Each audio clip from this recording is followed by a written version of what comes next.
masa depan orang Papua bersama Indonesia terancam punah. Kekuasaan Indonesia sebagai pemerintah sementara sekaligus menjadi kolonial memegang kendali administrasi warga Papua selama 61 tahun, tidak menjamin hak hidup orang dan terancam punah di tanah air sendiri. Keberadaan pemerintah Indonesia di Papua berdasarkan hukum internasional tidak mengikat ilegal dan status wilayah Papua masih belum memiliki pemerintahan resmi.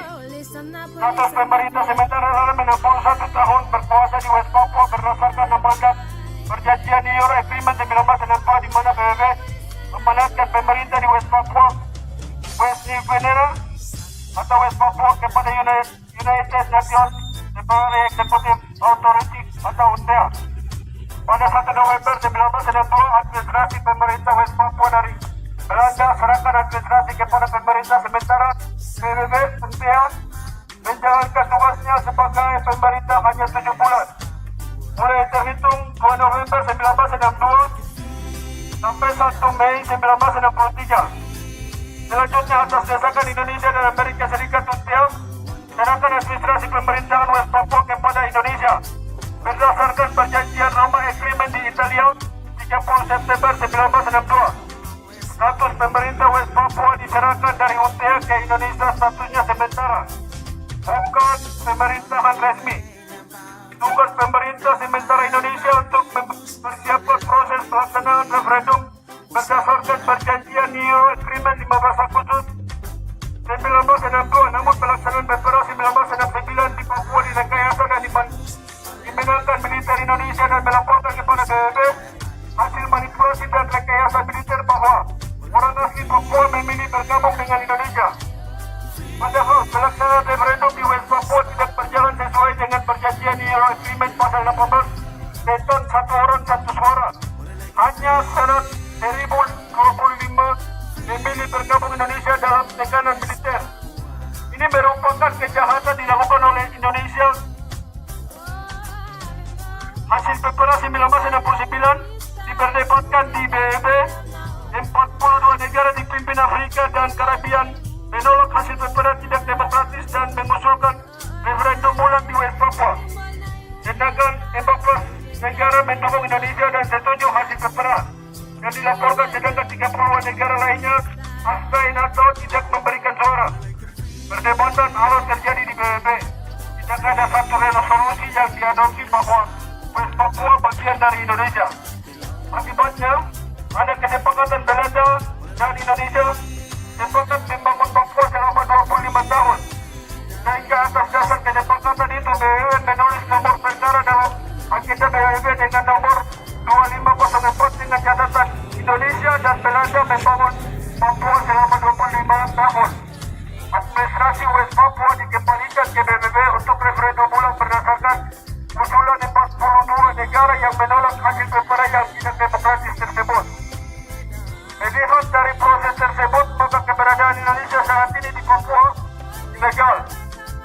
Raja Papua dalam cengkraman kolonialisme, kapitalisme, dan militerisme. Kondisi objektif rakyat Papua hari ini mengantarkan yang kita oleh sebuah kesadaran hidup hidup kita sebagai manusia Papua penuh dengan penderitaan dan tersingkir dalam jurang penindasan berlapis yang membuat kita seperti sedang menunggu kapan kematian itu datang dan menjemput kita. Penindasan rakyat Papua hari ini tidak terlepas dari hadirnya kolonialisme, kapitalisme, dan imperialisme yang memasuk tubuh dan pikiran kita dalam rantai pengejaran, penjarahan, dan pengisapan. Pelanggaran HAM di Papua Barat, kita telah melalui 1 Desember 2022 sebagai hari manifesto politik Papua Barat mengenang 1 Desember 1961.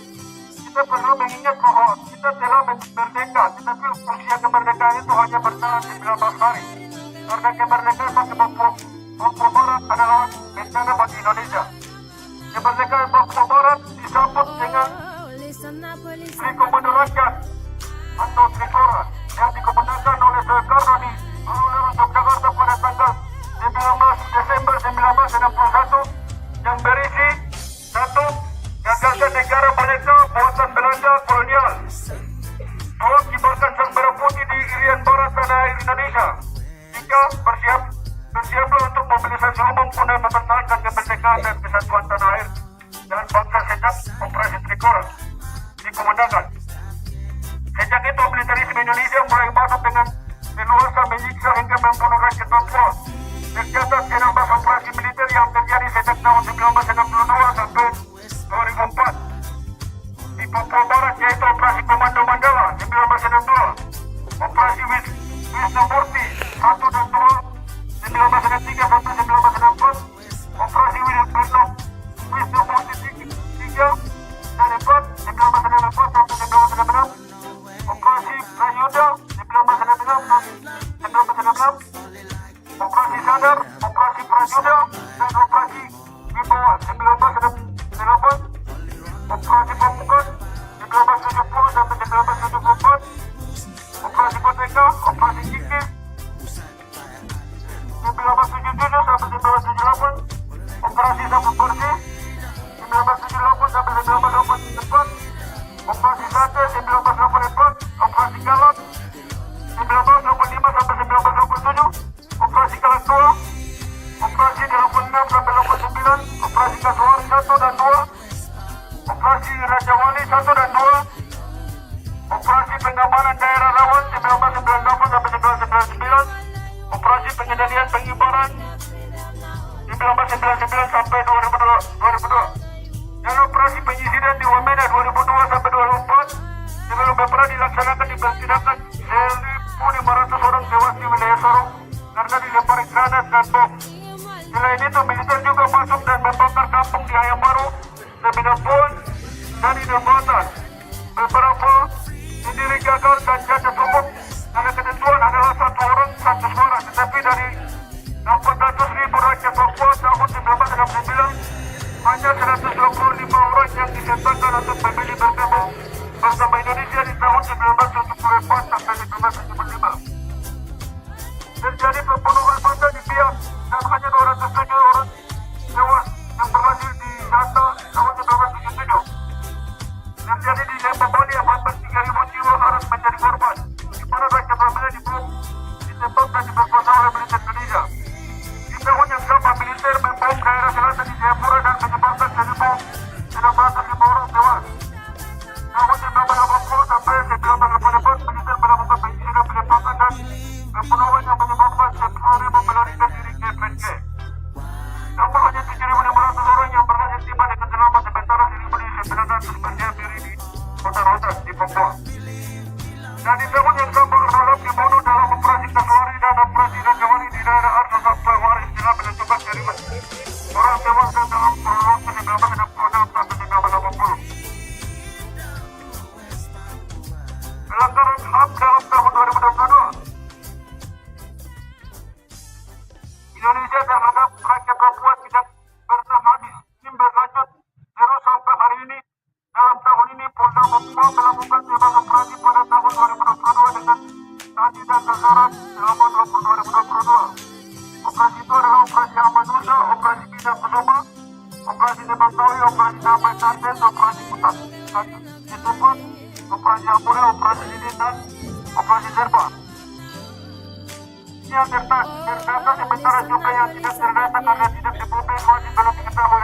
Artinya masih ada operasi yang dilakukan dan tidak diketahui beberapa jumlah militer organik dan non-organik yang dikirimkan melalui penyisiran dan pembunuhan terhadap orang Papua. Puluhan ribu masyarakat sipil sedang berada dalam pengungsian sebagai akibat dari berbagai operasi militer yang dilakukan. Ada begitu banyak kekerasan yang terjadi dalam tahun ini. Pertama, tindakan kekerasan terhadap anak baik berupa perkumpulan, penyiksaan, penembakan, dan pembunuhan terhadap anak-anak. Pertama, kasus penyiksaan terhadap 7 anak SD di Puncak, di mana 1 anak tewas, yaitu Makilon Tabuni, pada 2022. Kasus mutilasi di Timika, di mana 1 korban adalah anak berusia 17 tahun, Agustus 2022. Penyiksaan 3 anak di Kerong, Oktober 2022. Dan penembakan 1 anak perempuan di kampung Dongkat Tabal, Setia, November 2022. Selain itu, kasus mutilasi di Timika dan kasus penyiksaan 3 orang di Babi belum ada kejelasan hukum bagi para pelaku. Akibat dari sejumlah operasi militer ini banyak korban rakyat sipil. Pelanggaran HAM terus terjadi di Papua selama 61 tahun. Operasi militer sejak 1962 sampai 2022. Ini jika kita hitung keberadaan pemerintah militer Indonesia di Papua sejak usia penyerapan administrasi kepada Indonesia satu Mei 1993 sampai 59 tahun berkuasa terus melakukan kekerasan pelanggaran HAM secara masif dan terstruktur terus berlangsung di West Papua atas nama keamanan dan kedaulatan negara.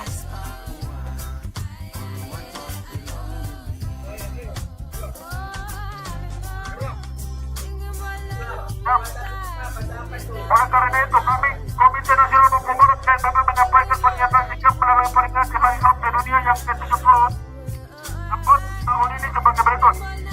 1. Meminta Indonesia untuk wajib menghormati dan melindungi kebebasan rakyat Papua termasuk PNBP untuk berkumpul, berserikat, berpendapat dan berekspresi sesuai Deklarasi Universal HAM PBB tanggal 10 Desember 1948 yang telah diratifikasi Indonesia. 2. Minta Indonesia hentikan dan tarik konten pembakaran, penerapan jadi boleh dan eksploitasi sumber daya alam dari tanah Papua. 3. Segera buka akses komisaris HAM secara internasional dan jurnalisasi membantu situasi alam di Papua, terutama di daerah kota lepas senjata, terutama di Papua dan rakyat sipil mengungsi di hutan. Segera usut tuntas kasus pembunuhan dan mutilasi 4 warga sipil di Timika dan pelaku segera adil di pengadilan umum. 5. Segera tarik militer dari tanah Papua, baik militer organik maupun non-organik. Jayapura 10 Desember 2022. Pada pengurus Pusat Komite Nasional Papua Barat PNBP Agus Kosai Ketua Umum. Terima kasih pernyataan sikap kami atas perhatiannya. Seperti itu. Oke, jadi saya sampai bubar. Sekarang bubar. Terus lama lagi. Sudah. Jadi Pak.